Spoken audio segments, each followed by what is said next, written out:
Here's how to make your own homemade passata ready for home freezing. The first and arguably most important stage is to wash your tomatoes. Make sure you do this thoroughly and ensure you get all the little bits of debris and dirt off the tomatoes. After you've done this, you can chop them up into small chunks. I did it into quarters. It's not important, but it does help break it down a little bit quicker. And then you can add salt and pepper to taste. I also added a little bit of my own homemade chili flakes for that extra little kick.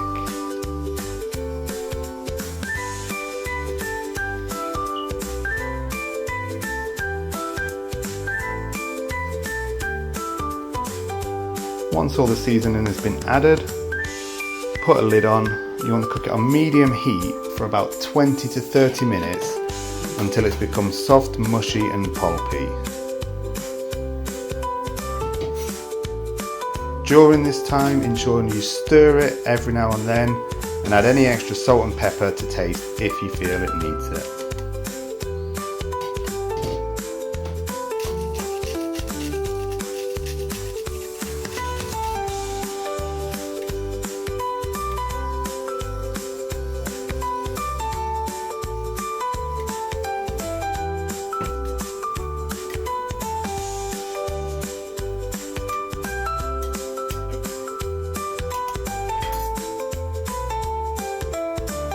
When they've become the right consistency and they're soft and pulpy, this is probably the most fun part, turning all them tomatoes into a beautiful smooth passata.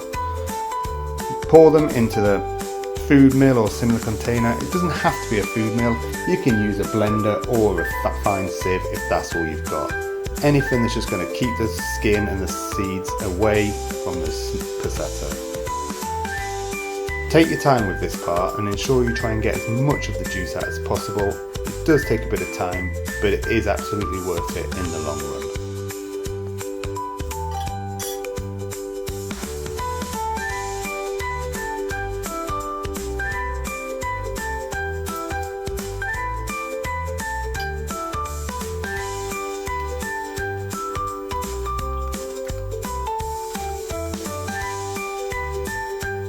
After you've got as much juice out as you possibly can, you want to separate it out into freezer safe containers. I used plastic tubs with a good lid, and when you're doing it you want to ensure that you leave a little bit of space at the top just for the liquid to expand. And also it's very important that you leave the liquid to cool down to room temperature before you put the lid on and put it into the freezer. This will just stop ice crystals and things like that building upon the passata. And then enjoy your homemade passata and your sauces.